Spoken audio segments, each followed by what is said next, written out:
Hi viewers, అందరికి welcome friends. మన ఛానల్కి స్వాగతం friends. India versus Australia day 2 first test match సాగుతున్న విషయం అందరికి తెలిసిందే కదా. సో ఏకైక టెస్ట్. సో దీంట్లో భాగంగా ఈరోజు కూడా ఆస్ట్రేలియాది డామినేషన్ అని చెప్పుకోవచ్చు గైస్. సో డామినేషన్ మొత్తానికి సెకండ్ సెషన్ ఈరోజు ఒక్కటి మినహాయిస్తే నిన్న జరిగినటువంటి 3 సెషన్స్తో పాటు ఈరోజు జరిగినటువంటి 2 సెషన్స్ మొత్తం 5 సెషన్స్ మొత్తం ఆస్ట్రేలియా పక్షాన నిలిచాయి. సో మరి డే 2 ఆట ఎలా సాగింది ఏంటి అనేది మనం పూర్తిగా వివరాలకు వెళ్ళిపోదాం. So let's move into the topic. Hi hello నమస్తే my dear HYT creators YouTube channel.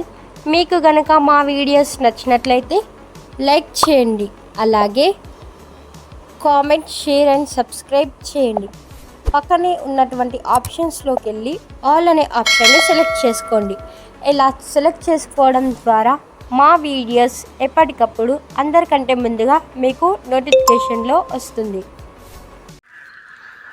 Over night score 96 వద్ద ప్రారంభించిన ఆస్ట్రేలియా అక్కడ నుంచి మంచి పార్ట్నర్షిప్ అయితే సాగింది. అన్నబెల్ సదర్లాండ్, ఎలిస్ పెరీ ఇద్దరు కలిసి 128 రన్స్ పార్ట్నర్షిప్ అయితే యాడ్ చేశారు. అయితే ఫస్ట్ హాఫ్లో ఆఫ్ ఛాన్సెస్ కూడా క్రియేట్ అయ్యాయి. ఫస్ట్ సెషన్లో వాటిని యూటిలైజ్ చేసుకోవడంలో విఫలమైంది టీమిండియా. తర్వాత అదే సెషన్లో ఒకటే ఒక వికెట్ అయితే సంపాదించగలిగింది టీమిండియా. అది కూడా దీప్తి శర్మ ఎలిస్ పెరీని అవుట్ చేసి బ్రేక్ ఇచ్చింది. 128 రన్స్ పార్ట్నర్షిప్కి బ్రేక్ చేసింది. తర్వాత టీ బ్రేక్కి వెళ్ళేసరికి మంచి స్టేజ్లో ఉంది ఆస్ట్రేలియా అని చెప్పుకోవచ్చు. బెత్మూని అండ్ అప్పటికే సెంచరీకి చేరువుగా వెళ్తోంది. అన్నబెల్ సదర్లాండ్ 93 రన్స్ వద్ద ఉంది అప్పటికే. తర్వాత ఆఫ్టర్ టీ మంచిగా సాఫీగా సాగుతూ వచ్చింది వాళ్ళ యొక్క ఇన్నింగ్స్. ఈ క్రమంలోనే అన్నబెల్ సదర్లాండ్ సెంచరీ చేసింది. టెస్టుల్లో 4th సెంచరీ అట. సో మొత్తానికి ఏకైక ఆస్ట్రేలియన్ ప్లేయర్గా కూడా రికార్డ్ అయితే సృష్టించింది. ఇప్పటివరకు ఏ ఆస్ట్రేలియన్ ఉమెన్, సెకండ్ ఉమెన్ అని తెలుస్తోంది మరి, కానీ ఎక్కువగా సెంచరీలు చేసింది టెస్టుల్లో మాత్రం అన్నబెల్ సదర్లాండ్ అని తెలుస్తుంది. సో తర్వాత వీళ్ళిద్దరి మధ్య మంచి పార్ట్నర్షిప్ అయితే బిల్డ్ అయిన తర్వాత బెత్మూని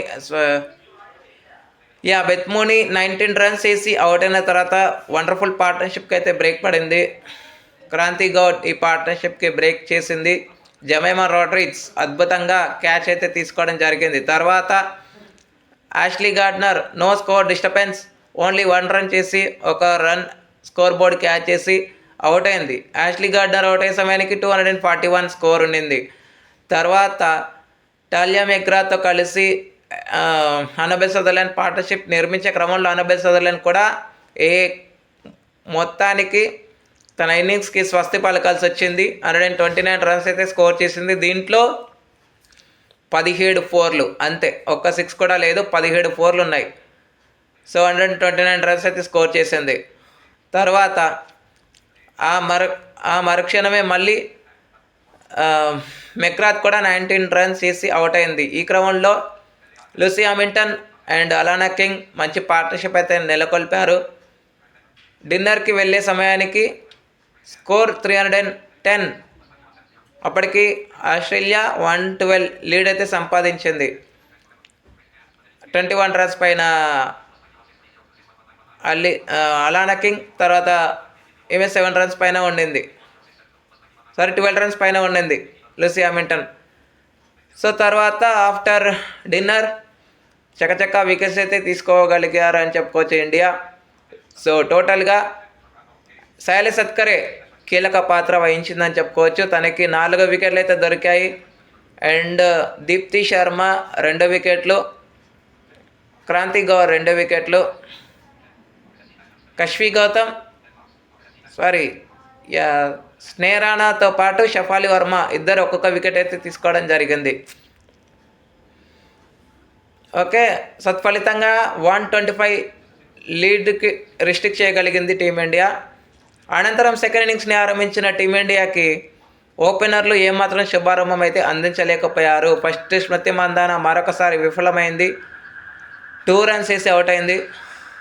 తర్వాత ఫాలోడ్ బై షఫాలి వర్మ 5 రన్స్కి వెవిలియన్కి క్యూ కట్టింది. ఈ క్రమంలో జమైమాతో కొంత పార్ట్నర్షిప్ నిర్మించే క్రమంలో 14 రన్స్కి జమైమా రోడ్రిగ్స్ కూడా అవుట్ అయిన తర్వాత పార్ట్నర్షిప్కి బ్రేక్ పడింది. లిటిల్ పార్ట్నర్షిప్కి బ్రేక్ పడింది. ఆ తర్వాత హర్మన్ప్రీత్ కౌర్ కూడా డబుల్ డిజిట్ స్కోర్ చేసినప్పటికీ 11 రన్స్ మాత్రమే స్కోర్ చేసింది. సో తను కూడా అవుట్ అయింది. రిచా ఘోష్ 2 బాల్స్ని ఫేస్ చేసి 0 రన్స్ కాబట్టి అవుట్ అయింది. దీప్తి శర్మ కూడా నిరాశపరిచింది 9 రన్స్కి. సో ఇప్పుడు ఒకవైపు వికెట్లు పడుతున్నా కానీ ప్రతీకా రావల్ మాత్రం చాలా మంచిగా పిచ్ కండిషన్స్కి అడాప్టబిలిటీ అనేది చేసుకుంది. సో ఇప్పుడు స్నేహ రాణా అండ్ ప్రతీకా రావల్ ఇద్దరు కూడా ఉండడం అయితే విశేషం. స్నేహ రాణా 14 పైన ఉంది, ప్రతీకా రావల్ 43 పైన ఉంది. సో మరి ఇదే మొమెంటంని కంటిన్యూ చేసి ఒక మంచి లీడ్ అయితే సంపాదించాలి. ఇంకా ఇండియా 20 రన్స్ ట్రైల్లో అయితే ఉంది. డే ముగిసేసరికి 105 ఫర్ ద లాస్ ఆఫ్ 6 వికెట్స్గా ఉంది స్కోర్. ఓకే, వికెట్స్ చూస్తే డాసీ బ్రౌన్ మరొకసారి విజృంభించింది, 1 వికెట్ అయితే తీసుకోగలిగింది. తర్వాత అన్నాబెల్ సదర్లాండ్ 2 వికెట్లు తీసుకోగా లూసీ హామిల్టన్ మరొకసారి రెచ్చిపోయింది, 3 వికెట్లు అయితే తీసుకోవడం విశేషం. ఓకే ఫ్రెండ్స్, ఇక నో డౌట్ ఈరోజు స్టార్ ఆఫ్ ద డే ఎవరు డౌట్స్ అక్కర్లేదు guys. Annabel Sutherland with the ball 2 wickets, ఈరోజు విత్ ద బ్యాట్ సెంచురియన్. ఇంతకు మించిన స్టార్ ఆఫ్ ద డే ఇంకేం కావాలి. So thank you guys. మరి రేపు టీమిండియా ఎంత లీడ్ పెడుతుందని మీరు అనుకుంటున్నారో ఉన్న సిచ్యువేషన్ ప్రకారం మీ ఒపీనియన్స్ని కామెంట్ బాక్స్లో కామెంట్ చేయండి. ఎవరైతే కరెక్ట్గా గెస్ చేస్తారో వాళ్ళ నేమ్ కూడా నేను మెన్షన్ చేస్తాను. It's my prom. Okay, thank you friends. ఇలాంటి అప్డేట్స్ కోసం ఛానల్ని సబ్స్క్రైబ్, షేర్, లైక్, కామెంట్ చేయండి. మరొక అప్డేట్తో మేము ఉంటాను ఫ్రెండ్స్. అంతవరకు సెలవు, నమస్కారం.